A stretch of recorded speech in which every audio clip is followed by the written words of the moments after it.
दोस्तों नमस्कार। मैं गिरिजेश्वर प्रसाद। पार्टनर, तुम्हारी पॉलिटिक्स क्या है? हिंदी के विख्यात कवि गजानन माधव मुक्तिबोध अक्सर ऐसे चूभने वाले सवाल उछाल दिया करते थे। उनके सवाल से लोग बाग सकते में आ जाते थे। मुक्तिबोध का यह सवाल आज़ादी के बाद से ही जवाब तलाश रहा है। वैसे तो यह सवाल सभी आम और खास से है, लेकिन चुनाव के मौके पर यह सवाल फिलहाल नेताओं से ही है। पार्टनर, तुम्हारी पॉलिटिक्स क्या है? भारत की राजनीति में हमेशा ही राजनीति की कमी रही है। राजनीति पर हमेशा कई तरह की नीतियां हावी रही हैं, लेकिन किसी भी नेता की राजनीति में राजनीति शायद ही कभी निर्णायक हुआ करती है। दल बदलनी हो या निष्ठा, इसमें कभी भी राजनीति आड़े नहीं आती। राजनीति से मतलब राजनीतिक विचारों से है, वैचारिक प्रतिबद्धताओं से है। वैचारिक प्रतिबद्धताओं का क्षरण आम हो गया है। पद और पैसे की लोलुपता ने वैचारिक प्रतिबद्धताओं को कब का पीछे धकेल दिया है।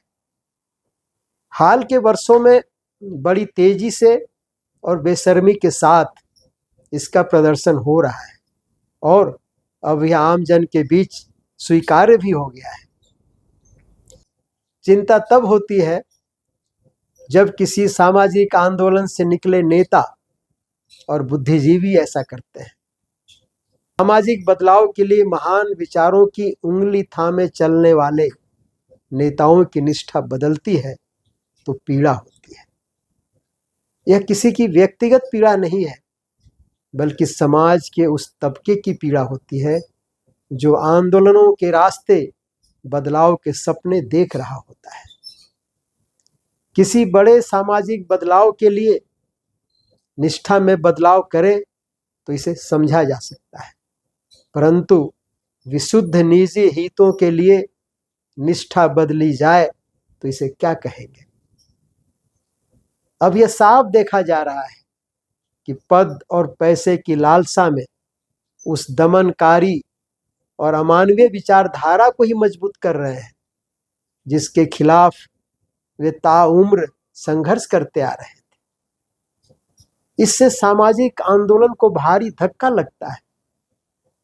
सामाजिक आंदोलनों की शक्तियां कमजोर पड़ जाती हैं। दमनकारी एवं अमानवीय विचारधारा के हमले तेज हो जाते हैं। समाज को पीछे वहीं धकेल दिया जाता है जहां पहले वह था।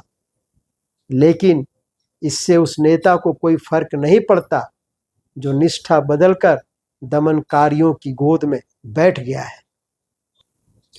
मुक्तिबोध का सवाल ऐसे ही नेताओं और बुद्धिजीवियों से था। पार्टनर, तुम्हारी पॉलिटिक्स क्या है?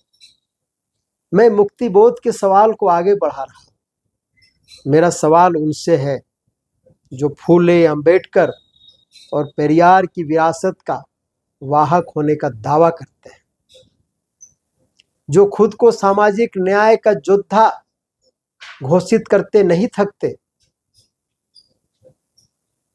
मेरा सवाल वैसे नेताओं, सामाजिक कार्यकर्ताओं और बुद्धिजीवियों से है जो मौका मिलते ही उनकी ही गोद में बैठ जाते हैं, जिनके विचारों के खिलाफ वे ताउम्र संघर्ष करते रहे।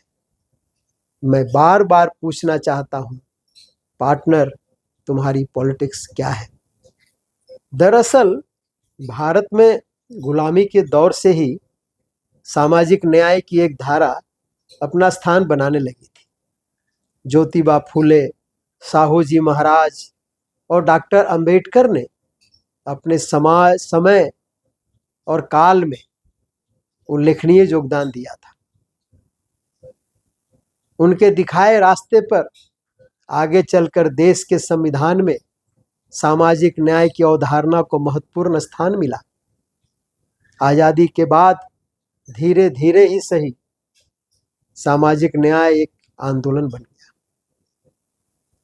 उस आंदोलन को खड़ा करने में सैकड़ों, हजारों छोटे बड़े नेताओं कार्यकर्ताओं एवं बुद्धिजीवियों का योगदान था, उनकी शहादतें थी। तब जाकर जाति व्यवस्था में जकड़े हुए समाज ने धीरे धीरे सामाजिक न्याय की अवधारणा की स्वीकृति बढ़ने लगी।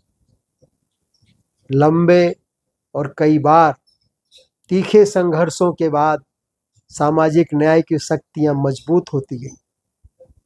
हमें नहीं भूलना चाहिए कि सामाजिक न्याय आंदोलन के पीछे फूले, साहू जी महाराज, डॉक्टर अंबेडकर, भगत सिंह, मार्क्स और लेनिन के विचारों की मजबूत थाती थी। दरअसल कर्पूरी ठाकुर ने मुख्यमंत्री रहते हुए सामाजिक न्याय की अवधारणा को बिहार में कानूनी जामा पहनाया, जिसे हम आरक्षण के नाम से जानते हैं। फिर मंडल कमीशन लागू होने से पहले और बाद में हुए आंदोलनों ने इसे और मजबूत किया।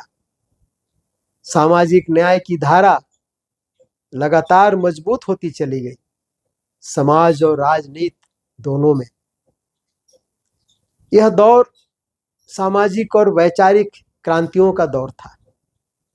अभी हम प्रतिक्रांति के दौर से गुजर रहे हैं।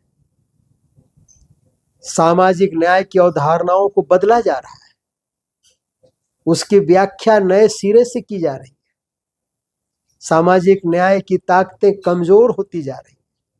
दूसरी ओर सामाजिक न्याय विरोधी ताकतें लगातार मजबूत हो रही हैं। डॉक्टर अंबेडकर ने हिंदू राष्ट्र को भारत के लिए, दलितों उत्पीड़ितों के लिए सबसे बड़ी विपदा के रूप में देखा था और उसे किसी भी कीमत पर रोकने का आह्वान किया था। वे जानते थे कि यह भारत के लिए सबसे बड़ी त्रासदी साबित होगी, क्योंकि यह स्वतंत्रता, समता और भाईचारे के लिए खतरा है। विडंबना देखिए, डॉक्टर अंबेडकर जिन विचारों को सबसे बड़ी विपदा बताते रहे, उनके तथाकथित अनुयायी उन्हीं विचारों की गोद में बैठे हुए हैं। जब राजनीतिक विचारधारा पर सत्ता की लालसा हावी हो जाए, तब ऐसा ही होता है।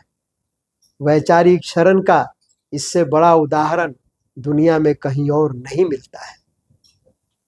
आखिर इस हालात के लिए जिम्मेवार कौन है? केंद्र में भारतीय जनता पार्टी की सरकार,